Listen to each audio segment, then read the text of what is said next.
तो देखिए, paper leak मामले को लेकर आपने बखूबी देखा कि अखिलेश यादव ने जहां एक तरफ सरकार पर निशाना साधा, में शिक्षा मंत्री कह रहे हैं मुझे किसी की सर्टिफिकेट की जरूरत नहीं है, और इस पूरे मामले को लेकर राहुल गांधी कह रहे हैं कि जिसके पास पैसे हैं वो कोई भी सीट खरीद सकता है, क्योंकि हमारे देश में जो परीक्षा कराने की व्यवस्था है वो पूरी तरह से ठप है। देखिए, पेपर लीक मामले को लेकर लोकसभा में राहुल गांधी का क्या बयान है वो भी आपको सुनवाएंगे, लेकिन राहुल गांधी ने कहा कि भारत में परीक्षा व्यवस्था ठप, नीट पेपर लीक, लाखों बच्चों से जुड़ा हुआ है, परीक्षा व्यवस्था में गड़बड़ी हुई है। ये बात कहते हुए भी राहुल गांधी नजर आए और कहा कि राहुल गांधी ने बयान देते हुए कहा बहुत ज्यादा दुर्भाग्यपूर्ण कि आपके पास जितने भी पैसे हैं आप पैसों से सीटें खरीद सकते हैं, जितना पैसा उतनी बड़ी seat.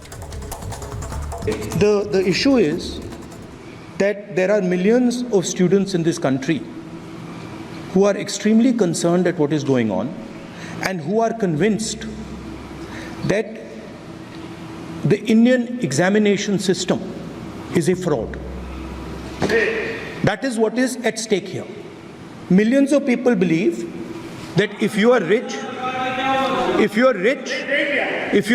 and if you have money, you can buy the Indian examination system. And by the way, and this is the same feeling that the people.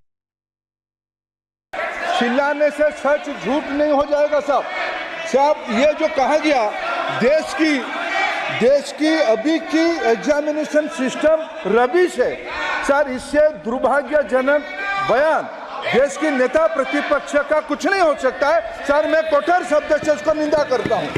बाकी रहा, मैं सर आपके सामने, आपके माध्यम से देश के सामने सर एक तथ्य रखता हूँ सर। जिन्होंने रिमोट से सरकारें चलाई है, 2010 में 3 बिल आया था सर शिक्षा सुधार के लिए, उन्हीं की पार्टी के नेता आदरणीय कपिल सिब्बल साहब 3 बिल लाए थे।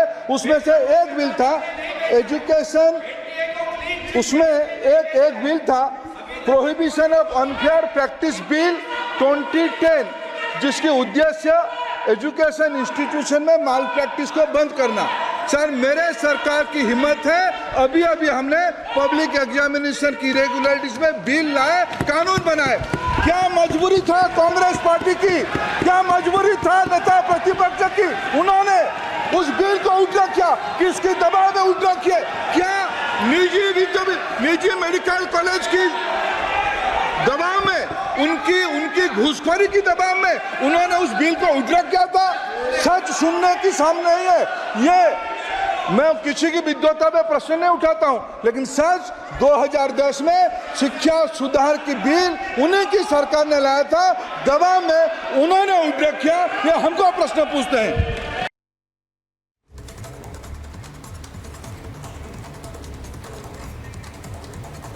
तो देखिए, इस वक्त आप सुन रहे थे, सीधा जवाब दिया जा रहा था शिक्षा मंत्री की ओर से भी कि जिस तरीके से मामला उठाया जा रहा है, जिन शब्दों का इस्तेमाल किया जा रहा है वो गलत है।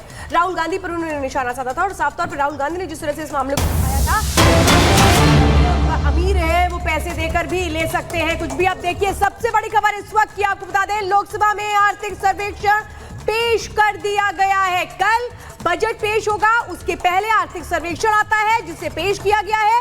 आर्थिक सर्वेक्षण मतलब कि जो ये 5 साल रहे, इसमें जो देश की अर्थव्यवस्था को सुदृढ़ करने के लिए कदम उठाए गए वो कितने कारगर साबित हुए।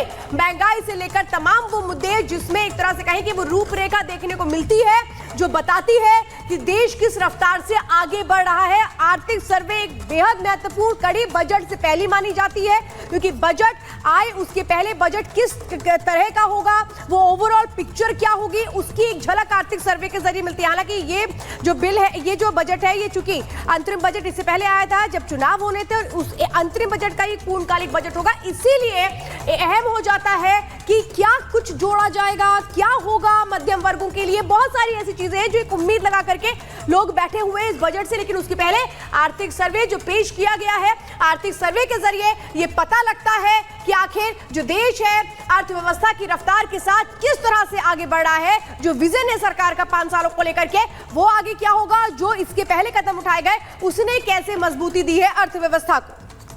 बिल्कुल देखिए, और क्योंकि आप बता रही हैं कि आर्थिक सर्वेक्षण पेश हो चुका है, लेकिन आज हमने देखा कि जैसे ही संसद की कार्यवाही शुरू होती है, जमकर हंगामा होता है। नीट पेपर लीक मामले को लेकर आपने देखा कैसे विपक्ष की तरफ से सरकार को घेरा गया। हालांकि सरकार ने जवाब भी दिया, और फिलहाल जो पुरानी सरकार है, पुरानी सरकारों में क्या विधेयक पेश किए गए थे या फिर क्या बिल पास किया गया था, उसकी जानकारी देते हुए शिक्षा मंत्री धर्मेंद्र प्रधान नजर आए थे, वो भी आपने सुन लिया। लेकिन अब ये बड़ी खबर आपको बता रहे हैं कि लोकसभा में आर्थिक सर्वेक्षण पेश हुआ। पुनीता।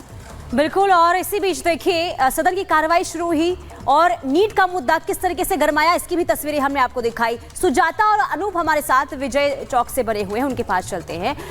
अनूप, जैसा कि पहले अंदेशा था कि मॉनसून सत्र की शुरुआत होगी और विपक्ष की तरफ से हंगामा करने के पूरे आसार, और हुआ भी ऐसा। नीट पेपर को लेकर जिस तरीके से हंगामा किया गया है, सरकार को घेरा गया है, कैसे देखा जाए? देखिए, मानसून सत्र है और बाहर मानसून का वेदर जरूर, लेकिन बारिश नहीं हो रही है। लेकिन सदन के अंदर आरोपी को बौछार हो रही है, जैसा आपने देखा सुबह से चल रहा था वैसा ही। बिल्कुल जिस तरह से हम अंदेशा जता रहे थे कि विपक्ष ने अपने तेवर कड़े कर लिए हैं, आज जैसे ही नीट पेपर लीक का मुद्दा सामने आया, हालांकि धर्मेंद्र प्रधान शुरुआत से ही हर सवाल का जवाब दे रहे थे, लेकिन उसके बावजूद उन पे सवालों पे सवाल किया जा रहा था। अखिलेश यादव ने पूछ दिया कि बता दिया कि जितने घोटाले हुए, जितने पेपर लीक इस मामले में हुए, इस सरकार में हुए, वो एक रिकॉर्ड बनेगा। इसके अलावा देखिए, राहुल गांधी ने साफ तौर पर कह दिया कि इस देश में अगर आपके पास पैसा है तो कोई भी पेपर या परीक्षा आप पास कर सकते हैं। ये सबसे बड़ा सवाल था, लेकिन ऐसा करना नहीं चाहिए था, क्योंकि सदन की गरिमा होती है। बेहतर तो ये होता कि इस चीज पे जो भी लीक मामला जो सामने आया, इस पर बेहतर तरीके से बातचीत होती, आपसी सामंजस्य होता। अगर किसी के पास सलाह मशवरा होता, कोई नियत नीति होती तो सामने रखते। आगे ऐसा ना हो, भविष्य में इस बात पर चर्चा होती और आगे कोई बेहतर कानून या फिर बिल इस पर लाया जाता। लेकिन यहां जो चीज आम जनता भी समझ रहे थे, हम और आप भी समझ रहे थे, वही हुआ। हंगामा भी हुआ और लगातार हंगामा हो रहा है। आर्थिक सर्वेक्षण बिल जो है वो भी पेश कर दिया गया, जो जानकारी मिल रही है। उसके बाद ये भी तय मानिए कि यहां जो भी बात निर्मला सीतारमण वित्त मंत्री की तरफ से कहा जाएगा, उस पर भी विपक्ष का जो विरोध देखने को मिलेगा। विरोध जो है शुरुआत से ही देखने को मिल रहा है। कल भी सर्वदलीय बैठक हुई तो वहां ऐसा लगा कि विपक्ष ने अपने तेवर जता दिए थे कि चाहे आप कुछ भी कर ले। आज जैसे पीएम फिर से आएंगे, एक और बड़ी खबर इस वक्त आई है। नेम प्लेट मामले पर सुप्रीम कोर्ट में सुनवाई जारी है। नेम प्लेट मामले में अब सुप्रीम कोर्ट ये कह रहा है ये स्वैच्छिक है, अनिवार्य नहीं है। नेम प्लेट को लेकर सुप्रीम कोर्ट में जो सुनवाई चल रही है, इसमें ये बेहद महत्वपूर्ण बात जो निकलकर सामने आई है, जिसमें ये कहा जा रहा है कि ये स्वैच्छिक है, ये जरूरी नहीं है, अनिवार्य नहीं है। यानी आपकी इच्छा के ऊपर है कि आप नेम प्लेट में अपना नाम लिखें या ना लिखें, लेकिन इसको अनिवार्य नहीं किया जा सकता है। ये कोई जरूरी नहीं है, ये आपकी इच्छा पर निर्भर करता है। ये बहुत बड़ी बात जो इस वक्त सुप्रीम कोर्ट में सुनवाई के दौरान निकल करके सामने आ रही है, क्योंकि हमने देखा था जिस तरह से चाहे मुजफ्फरनगर हो, मेरठ हो, सहारनपुर हो, वहां पर एक तरह से नेम प्लेट को लेकर ही कदम उठाए गए थे। सुजाता हमारे साथ लगातार बनी हुई है। सुजाता लगातार इस पूरे मामले को लेकर अपडेट दे भी रही थी। पहले सुजाता, सुनवाई लगातार जारी है, सुप्रीम कोर्ट की तरफ से टिप्पणी की जा रही है, क्या टिप्पणी सुप्रीम कोर्ट कर रहा है और इसको किस तौर पर देखा जाए? जी देखिए, दरअसल एनजीओ है association for protection of civil rights, उसने जो कांवड़ यात्रा के मार्ग में तमाम दुकानदारों और रेहड़ी पटरी वालों को जो अपना नाम डिस्प्ले करने का आदेश दिया है, उसको लेकर वो सुप्रीम कोर्ट पहुंचे। सुप्रीम कोर्ट में इस मामले की सुनवाई हो रही है और इस मामले में जो जानकारी जो याचिका करते हैं सीयू सिंह, यूपी प्रशासन दुकानदारों पर दबाव डाल रहा है, ये वो आरोप लगाते हैं कि दबाव डाला जा रहा है कि सभी लोग अपना नाम और मोबाइल फोन डिस्प्ले करें। इस पर सुप्रीम कोर्ट ने यह कहा है कि ये स्वैच्छिक है, यानी आप कर सकते हैं, आपसे जबरन ऐसा करवाया नहीं जा सकता है। अब यही सवाल है, अब यह भी सवाल उठाए गए हैं कि दरअसल ये जो पूरा मामला है, इसका मोटिव, इसकी मंशा ये है, एक खास संप्रदाय, एक खास जो समुदाय है उसका आर्थिक बहिष्कार करने की बूझ से आती है, इसीलिए ये मामला पहुंचाया गया है। बहुत से और भी ऐसी इस तरह की याचिकाएं हैं, महोम मोइत्रा की तरफ से भी इस तरह की बातें सामने आई है। तो दरअसल कांवड़ यात्रा के दौरान स्वच्छता, पवित्रता बनाए रखने की बात कहते हुए यूपी सरकार की तरफ से यह आदेश दिया गया है कि इस मार्ग पर जो भी दुकानें आती हैं वो अपने बारे में बताएं, अपनी पहचान बताएं, मालिक का नाम क्या है ये बताएं, ताकि जो कांवड़ यात्री हैं वो चुनाव कर सके कि उन्हें किन ढाबों पर, किन रेस्टों में जाना है, कैसे खाना खाना है, ताकि ये ट्रांसपेरेंसी रहे। हालांकि इसी लेकर सवाल उठाया गया है कि ये इसमें मंशा खराब है, ये एक वर्ग का आर्थिक बहिष्कार करने की नियत है। और हाल के दिनों में ये खबरें भी सुप्रीम कोर्ट कह रहा है, अगर इस पर गौर करें तो सुप्रीम कोर्ट ने तो क्लियर कह दिया है कि भाई अगर ये फैसला है या शासनादेश है, सरकार कह रही है अगर ऐसा करिए, प्रशासन ऐसा कर रहा है, तो ये तो आपकी इच्छा के ऊपर है, आप चाहे तो इसे नकार भी सकते हैं। ये बहुत बड़ी टिप्पणी है।